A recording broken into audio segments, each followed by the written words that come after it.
Jonathan folded the note once, then stopped himself before making the crease sharper.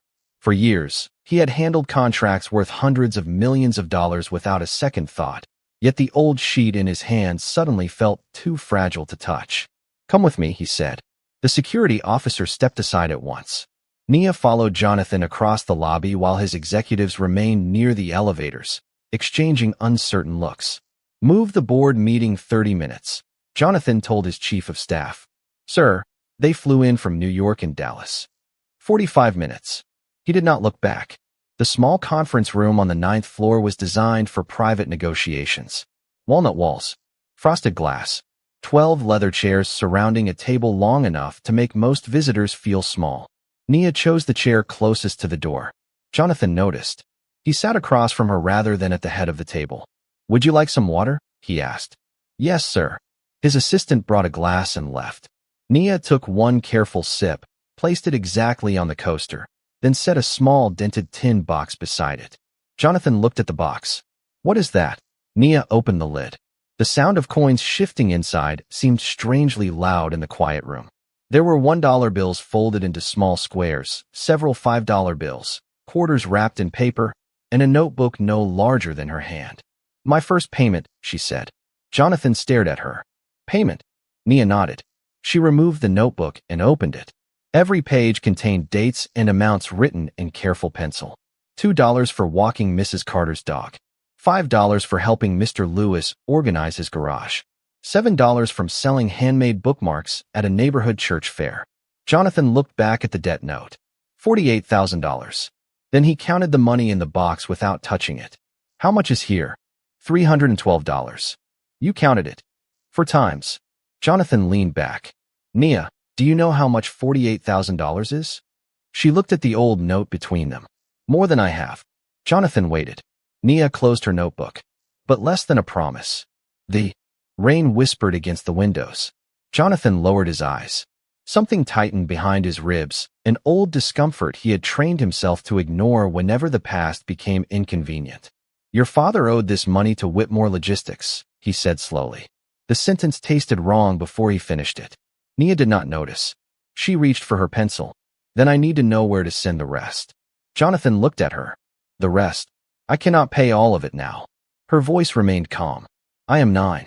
For one brief second, something almost like a smile touched Jonathan's face, but it disappeared when Nia continued. "Can I pay every month?" He stared at the tin box. "Your father left you this responsibility?" "No, sir. He left me the note." "There is a difference?" Nia tilted her head. "A responsibility is what somebody makes you carry. A promise is what you decide not to drop." Jonathan said nothing. Nia turned the notebook toward him and wrote the date. Beneath it, she carefully printed her name, Nia Brooks. Then she wrote $312. "I need you to sign here," she said. Jonathan blinked. "Why?" "So there is a record that I paid you." He almost told her the truth. The words rose into his throat. Marcus Brooks had not simply borrowed money. Warehouse 17 had been more complicated than that. Much more complicated. But Jonathan saw Marcus's handwriting again and remembered a closed office door, a merger deadline, and a report he had signed after reading only the first 2 pages. He picked up Nia's pencil. His signature looked enormous beneath hers. Nia returned the money to the tin box and pushed it across the table. Jonathan did not touch it. "Leave it here," he said. "I will make sure it is recorded correctly." Nia stood, buttoned her coat, and tied the navy thread around the old envelope again. "Thank you for remembering my dad." Jonathan looked up sharply. Nia gave him a small, polite nod and walked toward the door. He waited until it closed behind her. Then he crossed the room, locked the door, and called his general counsel. "Eleanor, find everything we still have on Warehouse 17. A pause followed. "How far back?" Jonathan stared at the $312 in the dented tin box. 12 years. "What am I looking for?" He removed his glasses. "Marcus Brooks." The silence on the phone lasted 1 second too long. Jonathan noticed. "Eleanor." "Jonathan, why are you asking about him now?" His eyes moved to the closed door Nia had just walked through. "Because Marcus Brooks's daughter just found me." Jonathan pressed his palm against the table. "And I do not think she knows what her father did for us." The call ended, but Jonathan remained alone in the conference room for several minutes, staring at Nia's small payment notebook as if it had accused him of something. Down on Michigan Avenue, traffic moved through the rain. Horns sounded. Tires hissed over wet pavement. Whitmore Tower continued its morning without him. Jonathan opened the tin box again. $312. He picked up one of the folded $5 bills and noticed a faint pencil mark on the corner. Number 17. He unfolded another. Number 11. Nia had counted everything so carefully that even the bills seemed organized by purpose. Jonathan set the money down. Across the city, Nia sat near the back of a public bus, her old backpack resting against her knees. She opened a small spiral notebook and drew a line beneath the morning's entry. $312 paid. $47,688 remaining. She checked the subtraction twice. Marcus Brooks had taught her that numbers deserved respect because numbers could tell the truth when people became careless. He had taught her how to change a fuse in an old radio, how to tighten a loose cabinet hinge, and how to keep receipts in a coffee can above the refrigerator. Never carry shame for being poor, he had once told her while repairing a broken kitchen clock. Only carry your word. Nia remembered the sound of his screwdriver turning. She remembered the clock beginning to tick again. What she did not remember was Marcus ever speaking Jonathan Whitmore's name. That was the strange part. The debt note had been hidden beneath a wrench tray in her father's red toolbox, wrapped in wax paper beside the brown envelope and the navy thread. On the envelope, Marcus had written 4 words in block letters. Return to Jonathan Whitmore. Nothing else. No explanation. No address. Nia had spent nearly 2 months finding the right Jonathan Whitmore. The billionaire's photograph appeared on business websites, magazine covers, and a framed article in the lobby she had just left. The man in those photographs always looked certain. The man Nia had met that morning had not. She looked out the bus window. Chicago blurred behind drops of rain. Back at Whitmore Tower, Jonathan finally entered the board meeting 47 minutes late. Nobody asked why. He took his usual seat, opened the quarterly report, and heard nothing for the first 10 minutes. Every number on the screen became 48,000. Every name became Marcus Brooks. At 11:32, his phone vibrated once. A message from Eleanor Hayes. Archive team located warehouse 17 index. Several records restricted under former executive review. One personnel file remains active in legal storage. Marcus Brooks. Jonathan stood. Continue without me. 12 people watched him leave. Eleanor was waiting in his office when he arrived, a gray folder held against her chest. She had served as Whitmore Logistics General Counsel for 14 years and rarely looked uncertain. Today she did. You remember him, Jonathan said. Eleanor placed the folder on his desk. I remember the name. That is not what I asked. She looked toward the windows. Jonathan, Warehouse 17 happened during the merger. Everything was moving fast. I remember the merger. Then you remember the payroll freeze. Jonathan's hand stopped above the folder. Eleanor continued carefully. $48,000 disappeared from an emergency employee account. Marcus took it. The answer came too quickly. Eleanor noticed. That is what the final report said. Jonathan slowly opened the folder. The first page held Marcus Brooks's employee photograph. Younger. Broad smile. Navy work shirt. Jonathan stared at it. A memory moved somewhere behind his eyes. A man standing outside his office 12 years earlier. A man holding an envelope. A man asking for 5 minutes. Jonathan had been late for a merger call. Did I speak to him? Jonathan asked. Eleanor did not answer immediately. Jonathan. He looked up. Did I speak to Marcus Brooks? No. The office became very quiet. Jonathan remembered walking past him. He remembered saying, legal will handle it. 3 words. That was all Marcus Brooks had received from him. Jonathan turned another page. Termination authorization. His own signature sat at the bottom. He had signed it electronically at 11:46 p.m. The document showed a reading time of 38 seconds. Jonathan stared at that number longer than anything else. Where is the full incident report? Eleanor opened the folder to a plastic divider. Behind it was nothing. Missing. Jonathan looked at Marcus's photograph again. Then he remembered Nia sitting across from him, asking where to send the rest of the money. Her father left her a note, he said. And I told her he borrowed from the company. Eleanor's expression tightened. Are you certain he did? Jonathan closed the folder. Rain struck the glass behind him. No. He looked down at his signature on Marcus's termination paper. That is the problem. I was certain 12 years ago, and I never asked why. Jonathan spent the rest of Thursday doing something he had once paid entire teams to prevent. He waited. Legal searched archived servers. Accounting pulled records from 12 years earlier. A storage contractor drove to an old document facility outside Joliet. Every hour, another email arrived with almost nothing useful. By 6:30 that evening, most of Whitmore Tower had gone dark except for the executive floors. Jonathan sat alone at his desk with Marcus Brooks's personnel photograph beside his laptop. 38 seconds. That number would not leave him. 38 seconds to open a document. 38 seconds to trust someone else's summary. 38 seconds to place his name beneath a decision that had followed another man for years. His phone rang.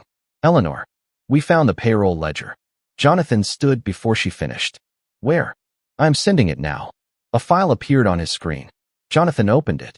Warehouse 17. 12. Years earlier. 214 employees. A temporary payroll freeze caused by a bank compliance review 3 days before a major shipping deadline. Jonathan scrolled. The emergency employee account showed $48,000 transferred out at 4:12 on a Friday afternoon. Authorized user, Marcus Brooks. Jonathan stopped. There, he said. That is why the report blamed him. Keep reading, Eleanor replied. Jonathan scrolled farther. The money had not gone to Marcus. It had been divided into 137 separate payments. Rent assistance, utility bills, prescription reimbursements, grocery advances, small amounts, $300, $250, $180. Jonathan sat down slowly. He paid the workers. It appears that way. With company money. Eleanor was silent. Jonathan understood the silence. What? The emergency fund was supposed to be available for employees during operational disruptions. Then he used it correctly. Possibly. But Calvin Rusk claimed Marcus bypassed executive approval. Jonathan remembered Calvin. Former financial director. Expensive suits. Perfect reports. A man who could turn a failure into a sentence that sounded like market strategy. Where was Calvin during the payroll freeze? Jonathan asked. At the merger meetings with you. Jonathan closed his eyes. The memory returned with uncomfortable clarity. Hotel conference rooms. Coffee at midnight. Lawyers carrying binders. Jonathan demanding that nothing delay the merger. Somewhere 28 miles away, Warehouse 17 employees had been waiting for paychecks. He had never visited. Find Calvin, Jonathan said. He retired 6 years ago. Then find his phone number. The next morning, Nia sat at a small kitchen table on the south side, sharpening a yellow pencil over a paper towel. Her payment notebook lay open beside a glass jar filled with bookmark ribbons. She had school in 40 minutes. Before leaving, she checked the notebook again. $47,688 remaining. Her grandmother, Lorraine Brooks, placed a plate of toast on the table and noticed the number. You went to see him. Nia looked up. Lorraine's hand remained on the plate. Mr. Whitmore? Nia asked. You know who I mean. Nia nodded. He signed my notebook. Lorraine pulled out a chair, but did not sit. What did he tell you about your father? He said Dad borrowed money from the company. The kitchen clock ticked. Lorraine finally sat down. Did he? Nia asked. Lorraine looked toward the window. Your father was many things. Stubborn. Too proud to replace a shirt until the buttons gave up. Terrible at remembering birthdays unless he wrote them on the refrigerator. Nia smiled slightly. But Marcus did not take what was not his. Nia's smile disappeared. Mr. Whitmore said he did. Maybe Mr. Whitmore only knows what someone told him. Nia stared at the notebook. For the first time since finding the debt note, the numbers looked different.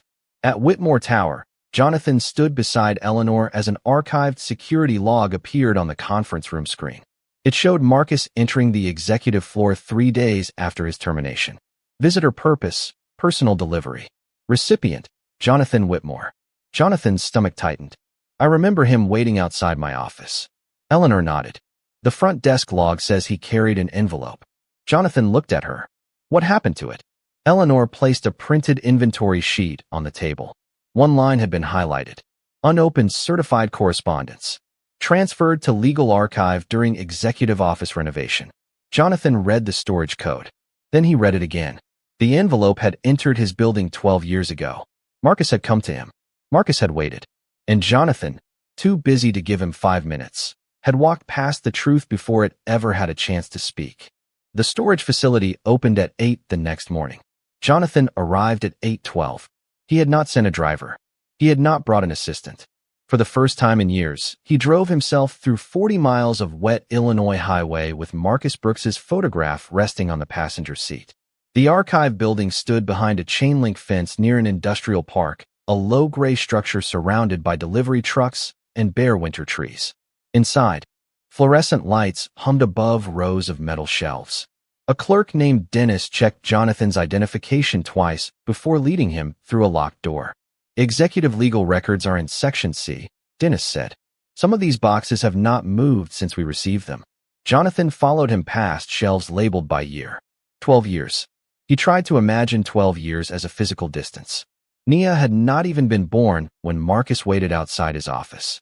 Jonathan had built 3 distribution centers, purchased 2 companies, and appeared on the cover of business magazines 7 times. Marcus's envelope had spent all of those years in a box. Dennis stopped beside a shelf. C-17. Jonathan looked at the label. The coincidence made him uncomfortable. Dennis pulled down a white archive carton and placed it on a steel table. Dust lifted into the cold air. Jonathan searched slowly. Merger correspondence. Insurance notices. Vendor disputes. Employee appeals. Then he saw it. A brown envelope. The corners were worn. His name was written across the front in black ink. Jonathan Whitmore. The handwriting matched the debt note. I need a minute, Jonathan said. Dennis nodded and walked away. Jonathan remained standing. He could open the envelope. He had every legal right to open it. It had been addressed to him. Still, his fingers did not move. His phone vibrated. Eleanor. Calvin Rusk returned my call. Jonathan looked at the envelope. What did he say? He remembers Marcus. Of course he does. Jonathan, Calvin claims Marcus admitted moving the $48,000. The ledger shows where the money went. I told him that. And Eleanor paused. He said the warehouse was 3 hours from shutting down operations. Employees were refusing additional shifts because payroll had been frozen. Marcus used the emergency fund before finance approved the release. Jonathan gripped the edge of the table. He kept the warehouse running. Yes. Then why was he terminated? Eleanor's answer came quietly. Because someone needed to explain the unauthorized transfer before the merger review. Jonathan stared at the brown envelope. Someone needed to be blamed. That is what it looks like. Did Calvin tell me? He says you approved the final report. 38 seconds. Jonathan closed his eyes. I did. He ended the call and finally picked up Marcus's envelope. But he did not open it. Not yet. At 10:16 that morning, Nia entered Whitmore Tower again. The security officer recognized her immediately. Miss Brooks. She stopped, surprised by the formality. Good morning. Mr. Whitmore is not here yet. That is okay. I can wait. Nia carried her backpack and a paper grocery bag. She sat in a lobby chair beneath the steel company logo and opened her math workbook. 20 minutes later, Jonathan walked through the revolving doors holding Marcus's unopened envelope inside his coat pocket. He saw Nia before she saw him. She was erasing a fraction problem. Beside her sat the paper bag. Jonathan stopped. Nia? She looked up. Oh, hello, Mr. Whitmore. Why are you here? Nia closed her workbook and reached into the bag. She removed the dented tin box. I have another payment. Jonathan stared at her. Another? She opened the box. A $10 bill. A 5. For once. $19. I sold bookmarks at the church community fair, she explained. I made $23, but the ribbon cost $4. Jonathan looked at the money, then at Nia, then at the envelope hidden inside his coat. I cannot take that. Nia's expression changed. Why? Because I was wrong. The lobby noise seemed to pull away from them. Jonathan sat in the chair across from her. Your father may not have owed me anything. Nia did not speak. Jonathan continued. The money went to workers at Warehouse 17. Your father helped them when payroll was frozen. I signed a report that blamed him before I understood everything. Nia looked down at the $19. Her fingers rested on the edge of the tin box. You told me he borrowed it. Jonathan swallowed. I did. Was that true? I thought it was. Nia lifted her eyes. That is not what I asked. Jonathan became still. 9 years old. 2 neat braids. A math workbook in her backpack. And somehow she had found the one question no board member, lawyer, or executive had asked him in. 12 years. No, he said. It was not the whole truth. Nia closed the tin box. Click. A tiny sound in a 40-story tower. Then why did you let me think my father owed you? Jonathan opened his mouth. No answer came. Nia waited. She did not raise her voice. She did not look away. Jonathan had spent his life believing silence belonged to the most powerful person in a room. That morning, for the first time, silence belonged to a little girl who deserved an answer. Jonathan looked at Nia for several seconds before lowering himself into the chair across from her. People crossed the lobby behind them. Shoes clicked against marble. The revolving doors turned. Somewhere near the elevators, a phone rang twice. Because I answered before I knew, he said. Nia watched him. My father said guessing and knowing are not the same thing. Your father was right. He usually was. Jonathan almost smiled, but the weight in his chest would not allow it. He reached inside his coat and removed the brown envelope from the archive. Nia noticed the handwriting immediately. Her eyes widened. That is his. Yes. Jonathan placed it on the table between them. Your father brought this here 12 years ago. He addressed it to me. Did you read it? Jonathan looked at the sealed edge. No, Nia waited. Why not? I never opened it. Why? Jonathan glanced toward the steel Whitmore logo hanging above the lobby. His name was everywhere. On the building. On trucks. On employee badges. On contracts stacked in offices across the country. 12 years earlier, he had believed keeping that name alive required his attention every minute. I was busy, he said. Nia looked at the envelope, then back at him. For 12 years. The question landed softly. Jonathan lowered his eyes. No, I was busy for 5 minutes. Then I forgot. Nia said nothing. Somehow, that made the truth harder to carry. Jonathan picked up the envelope. I think you should be there when I open it. It has your name on it. And your father's handwriting. They returned to the 9th floor conference room. Nia took the same chair near the door. Jonathan sat across from her. The tin box rested beside her math workbook. The $19 remained inside. Jonathan slid one finger beneath the envelope flap. The old paper gave way with a dry whisper. Inside were 4 handwritten pages and a folded payroll sheet. Jonathan unfolded the first page. Dear Mr. Whitmore. He stopped. Nia leaned forward slightly. What does it say? Jonathan began to read aloud. You probably do not remember me. My name is Marcus Brooks. I supervised the second shift at Warehouse 17. Jonathan's voice slowed.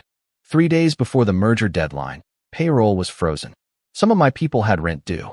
Some needed groceries. Some could not put gas in their cars to come back for another shift. Nia looked down at her hands. Jonathan continued. I asked finance to release the emergency fund. Mr. Rusk told me to wait until Monday. We did not have until Monday. Jonathan turned the page.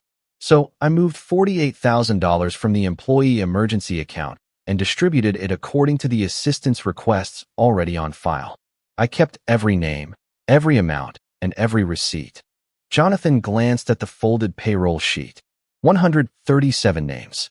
137 payments. I knew I could lose my job, he read. But I also knew a warehouse does not run because a company owns the building. It runs because people come back the next morning. Jonathan's voice stopped. The fluorescent lights hummed above them. Nia looked at him. Keep going. He swallowed. Mr. Rusk asked me to sign a statement saying I borrowed the money for personal reasons and intended to repay it. He said the merger could fail if the emergency transfer appeared in the review. He said hundreds of jobs could disappear. Nia's fingers slowly closed around the navy thread tied to the debt note. Jonathan read the next sentence silently first. Then again. So I signed. Nia's face remained still. My dad took the blame. Jonathan removed his glasses. Yes.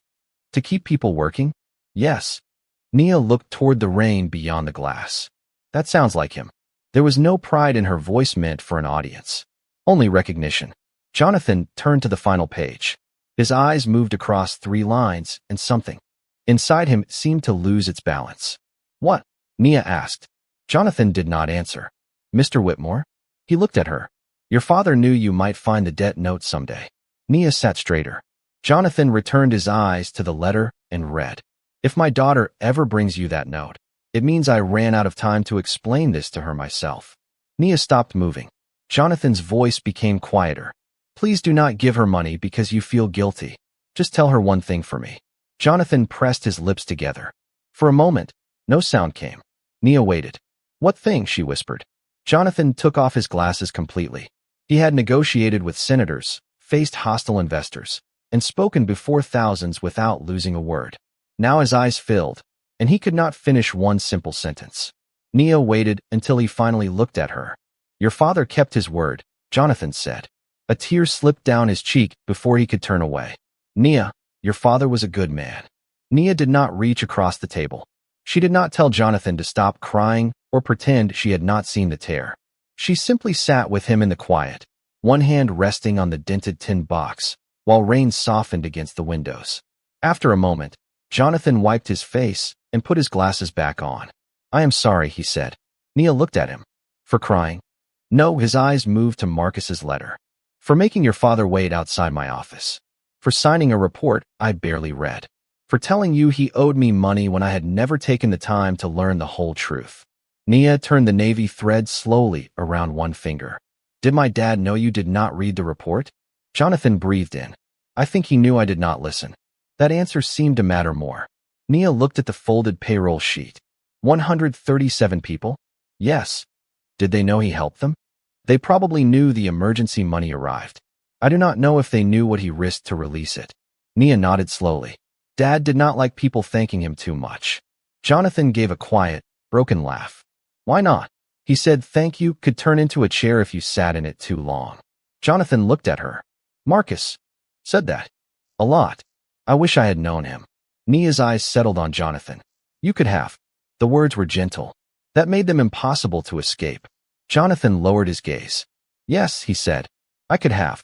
He gathered the 4 pages and placed them carefully beside the debt note. I want to fix this. Nia's expression became cautious. How? First, I am restoring your father's employment record. The termination finding will be removed. Whitmore Logistics will issue a formal correction. Okay. Jonathan paused, surprised by her calm response. I also want to establish a trust for you. Education, housing, whatever you need. Enough that you and your grandmother never have to worry about money again. Nia looked at him for several seconds. Then she closed the tin box.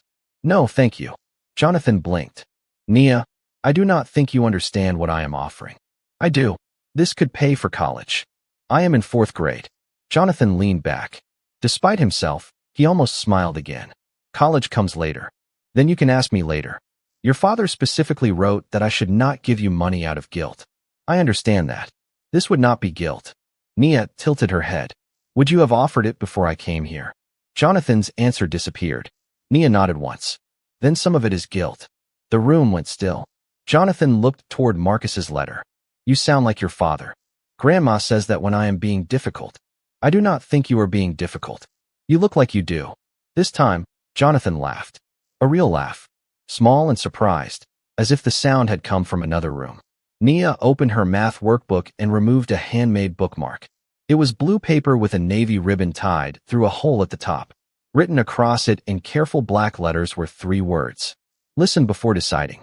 She placed it beside Jonathan's hand. I made this one last week. Jonathan picked it up. How much? $2. He reached for his wallet. Nia immediately shook her head. Not for you. Jonathan stopped. Why? Because you need it. His smile faded slowly. He looked at the words again. Listen before deciding. Nia, if you do not want money, what do you want me to do? She glanced at the payroll sheet. Do people still work for you? More than 18,000. Do you know their names? Jonathan looked toward the windows. Not all of them. Do you know when they need help? We have departments for that. Nia frowned slightly. My dad asked a department. Jonathan became still. Nia continued. Maybe people should have somewhere to go before they have to leave a letter in a box for 12 years. Jonathan stared at her. 18,000 employees. Human resources. Legal reviews. Compliance systems. Hotlines. Reports. He had built layers of people whose job was to listen. Yet Marcus Brooks had once stood 20 feet from his office and gone unheard. Jonathan looked down at the bookmark. An independent appeal board, he said quietly. Nia waited. Emergency requests reviewed within 24 hours. Direct access outside local management. Employee representatives on every review panel. He was no longer speaking to her alone. His mind was moving through the company, finding closed doors. and a protected channel to my office for unresolved cases. Nia considered this. Would you read them?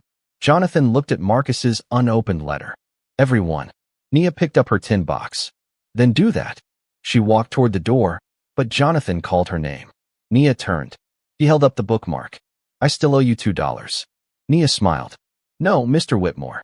Her hand rested on the door handle. I think you owe somebody else a lot more than that.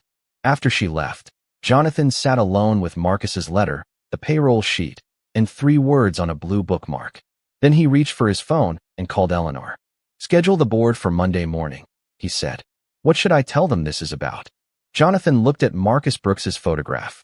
Tell them we are finally going to finish a conversation I should have had 12 years ago. Monday morning arrived with a hard blue sky over Chicago and sunlight flashing across the glass walls of Whitmore Tower. At 9 o'clock, 21 board members and senior executives sat around the largest conference table on the 42nd floor. Coffee cooled in. White cups. Tablets glowed. Jonathan stood at the far end of the room without a presentation behind him. In front of him lay 4 objects. Marcus Brooks's letter, the debt note, the old payroll sheet, and Nia's blue bookmark. Eleanor sat 2 chairs away with a thick legal folder closed beneath her hands. 12 years ago, Jonathan began. Whitmore Logistics terminated a second-shift supervisor named Marcus Brooks. Several faces remained blank. One older executive shifted in his chair. Jonathan noticed. $48,000 left in employee emergency account without final finance approval. Marcus signed a statement accepting responsibility. I approved his termination. Jonathan paused. I read the file for 38 seconds. No one moved. I know that because our system recorded it. A board member cleared his throat. Jonathan, what exactly are we reviewing? Jonathan slid the payroll sheet across the table. My failure. The room became quiet. He explained the frozen payroll, the 137 assistance requests, and the workers who needed groceries, rent payments, utility help, and gas money to return for their shifts.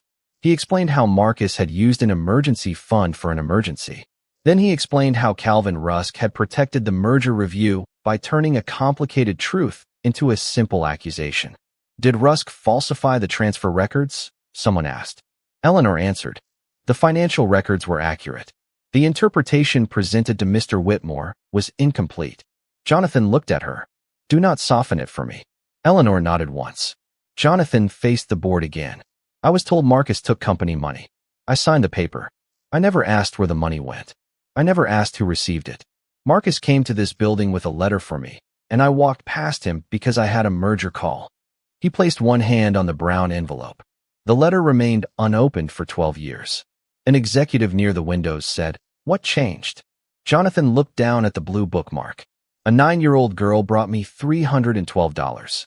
Confusion crossed the table. Marcus's daughter believed her father owed this company $48,000. She had been walking dogs, helping neighbors, and selling handmade bookmarks to repay us. Jonathan's voice tightened. And I let her believe the debt was real because I repeated a story I had never bothered to verify. No one interrupted him now.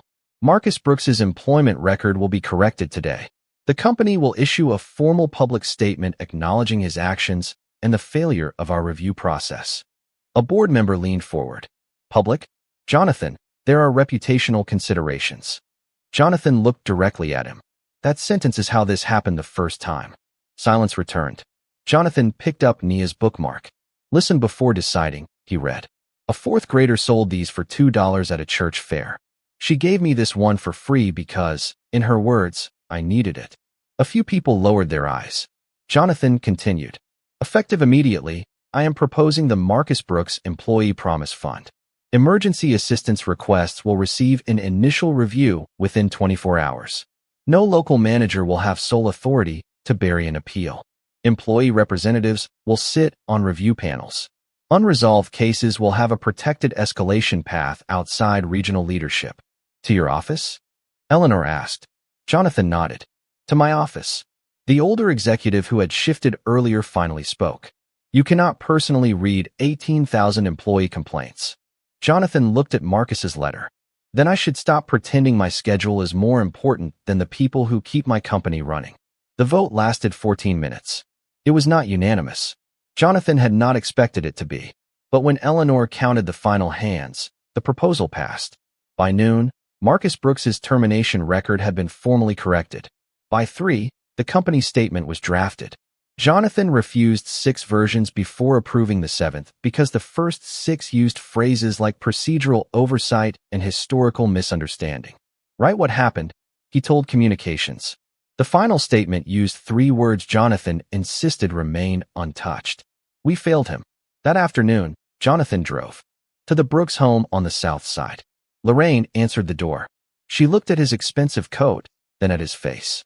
You finally read the letter, she said. Jonathan nodded. I did. Lorraine opened the door wider. Nia sat at the kitchen table doing long division. The dented tin box rested beside her. Jonathan placed a folder on the table. Your father's record has been corrected. Nia looked at the papers, but did not reach for them. And the workers? Jonathan handed her a printed description of the new program. Nia read the first line slowly. Marcus Brooks Employee Promise Fund. Her pencil stopped between her fingers. You used his name. If that is all right with you and your grandmother. Nia looked at Lorraine. Lorraine pressed her lips together and nodded. Nia returned her eyes to Jonathan. Will you really read the appeals? Yes. Even when you are busy? Jonathan reached into his coat and removed the blue bookmark. Especially then. Nia studied him for a moment, as if checking his answer against something only she could see. Then she opened the tin box and pushed the $19 toward him. Jonathan shook his head. No, it is still in my notebook. Then we need to correct the record. He took her pencil, opened the notebook, and drew one careful line through the remaining balance. Nia watched. What do I write now? She asked. Jonathan looked at the debt note beside the tin box. Nothing yet. Why? He folded his hands on the table. Because there is one last payment to settle. Nia frowned. Mine. Jonathan shook his head. No, Nia. His voice softened. Mine. 1 year later, the lobby of Whitmore Tower sounded exactly as it had on the morning Nia first walked through its doors. Elevators chimed. Shoes crossed marble. Phones rang behind the security desk. Chicago traffic moved beyond 40 stories of glass. But when Nia Brooks entered at 8:17 in the morning, nobody asked whether she had an appointment. Good morning, Miss Brooks, the security officer said. Nia smiled. Good morning. She was 10 now, a little taller, with her hair braided neatly behind her shoulders. Her navy coat still fit, though the sleeves had become slightly short. In both hands, she carried the same dented tin box. Jonathan was already waiting beneath the steel Whitmore logo. His hair seemed more silver than Nia remembered, but the blue bookmark still showed above the edge of his breast pocket. You kept it, she said. Jonathan touched the bookmark. I told you I needed it. You did. He smiled. You still do, Nia added. Jonathan laughed. Your grandmother says you sound more like Marcus every year. Grandma says that when I am being difficult.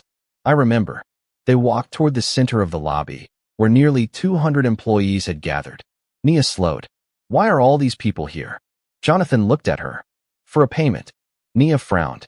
You said the debt was not mine. It is not.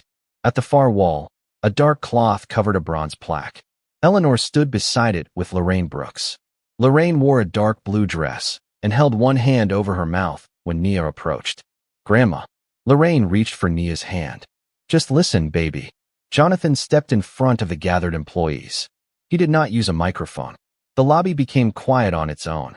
1 year ago, a girl came into this building carrying $312. Nia looked down at the tin box. She believed her father owed this company $48,000. She was prepared to spend years paying a debt that never belonged to him. Jonathan paused. The truth was that Whitmore Logistics owed Marcus Brooks something money could not repair. We owed him his name. We owed him an honest record.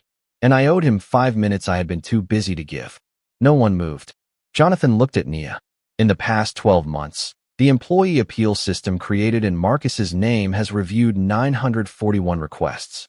206 emergency grants were approved. 37 management decisions were reversed after independent review. And for the first time in company history, employee representatives now hold permanent seats on our assistance panels. Nia's fingers tightened around the tin box. Jonathan continued. Those are numbers.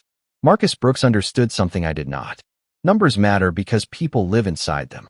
Lorraine lowered her head. Jonathan nodded to Eleanor. She pulled away the cloth. Bronze caught the morning light. The Marcus Brooks Employee Promise Fund. Beneath the name were smaller words. Listen before deciding. Nia stared at the plaque. Her blue bookmark. Her father's name. Two small things that had once fit inside a kitchen and a toolbox now stood on the wall of a billion-dollar company. Jonathan walked toward her and held out the old brown envelope. The navy thread was tied around it exactly as Nia had tied it 1 year earlier. There is something inside for you. Nia opened the envelope. She removed the debt note. A red stamp crossed the handwritten amount. Paid in full. Nia looked up. But I did not pay $48,000. No, then why does it say that? Jonathan lowered himself until they were at eye level. Because your father did. Nia looked confused. How? Jonathan glanced toward Marcus's name on the wall. He paid with every worker who came back the next morning. He paid with every family he helped when nobody else would make a decision. And 12 years later, he paid by teaching me what a promise was worth. Nia looked down at the note. So Dad does not owe you anymore. Jonathan's eyes became bright. Nia, your father never owed me. His voice softened. I owed him. The lobby remained silent. Nia unfolded the debt note completely. For a moment, Jonathan thought she might tear it. Instead, she folded it once, then again, placed it inside the brown envelope, and wrapped the navy thread around it. Why keep it? Jonathan asked. Nia held the envelope against the tin box. So neither of us forgets. Jonathan nodded. Lorraine stepped closer and rested a hand on Nia's shoulder. Morning sunlight moved across the marble and reached the bronze plaque. Nia looked at her father's name one last time before turning toward the doors. Jonathan remained beneath the words "listen before deciding," the blue bookmark still in his pocket. Some debts can be counted in dollars. Some can be written on paper and stamped paid in full. But the deepest debts are settled differently. They wait for someone brave enough to carry the truth into the room, and someone humble enough to finally listen.